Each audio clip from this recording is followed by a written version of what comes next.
ಅಭಿಯಾನದ 2ನೇ ಚರಣವನ್ನು ಪರಿಸರ ದಿನಾಚರಣೆಯ ದಿನವೇ ಇಲ್ಲಿ ನಮ್ಮ ಶ್ರೀಮಠದ ಆಜ್ಞೆಯ ಪ್ರಕಾರ ನಾವು ಆಯೋಜನೆ ಮಾಡೋದಕ್ಕೆ ಕಾರಣ ನಮ್ಮ ಪ್ರಸಾದ್ ಸರ್ ಅವರು ಮತ್ತು ನೀವು ಇಲ್ಲಿರುವಂಥ ಎಲ್ಲ ನಮ್ಮ ಅಧಿಕಾರಿಗಳು ಸೇರಿದಾಗೆ ನೀವು ಕೊಟ್ಟಂಥ ಕಳೆದ ವರ್ಷದ ಸಹಕಾರ, ನಾವು ಹಾಕಿದ ಎಲ್ಲ ಗಿಡಗಳು ಯಾವುದೋ ಒಂದು ಮೇವಿಗಾಗಿ ಯಾವುದೋ ಒಂದು ದನವೋ ಕುರಿಯೋ ಮೇಯ್ದಿದ್ದು ಬಿಟ್ಟರೆ ಎಲ್ಲವೂ ಉಳ್ಕೊಂಡಿದೆ ಅನ್ನೋದು ನಮಗೆ ಅತ್ಯಂತ ಸಂತೋಷದ ಸಂಗತಿ.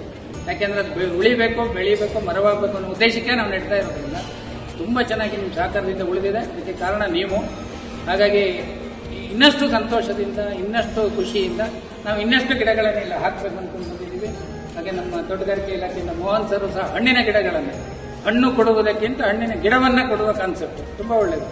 ಒಂದು ಹಣ್ಣು ಕೊಟ್ಟರೆ ಈಗ ತಿನ್ಕೊಳ್ತೀವಿ, ಹಣ್ಣಿನ ಗಿಡನೇ ಕೊಟ್ಟರೆ ನಾವು ತಿಂದು ಬೇರೆಯವ್ರಿಗೂ ಕೊಟ್ಟು ಮುಂದುವರಿಬಹುದು ಅನ್ನುವಂತಹ ರೀತಿಯಲ್ಲಿ ಹಣ್ಣಿನ ಗಿಡಗಳನ್ನ ಅವರು ನನಗೆ ಕೊಟ್ಟಿದ್ದಾರೆ. ಮುಂದೆ ಇನ್ನೊಂದು ಸಣ್ಣ ಕಾರ್ಯಕ್ರಮ ಇರೋದ್ರಿಂದ ಹೆಚ್ಚಿಗೆ ಮಾತಾಡೋದಕ್ಕೆ ಹೋಗೋದಿಲ್ಲ. ಪರಿಸರದಲ್ಲಿ ಇವತ್ತು ಅತಿ ಹೆಚ್ಚು ಮರಗಳನ್ನು ಬೆಳೆಸುವ ಹೊಣೆಗಾರಿಕೆ ನಮ್ಮೆಲ್ಲರದು. ಅದರಿಂದ ನಮಗೆ ಬೇಕಾದಷ್ಟು ಉಪಯೋಗ ಇದೆ. ಅದನ್ನು ಡಿಬೇಟ್ ಮಾಡೋದಕ್ಕೆ ಇನ್ನೊಂದ್ಸರಿ ಇಟ್ಕೊಳ್ಳೋಣ.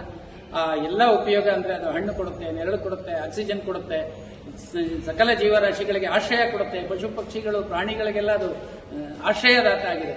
ಅಂತಹ ಮರ ನಮಗೆ ದೇವರು.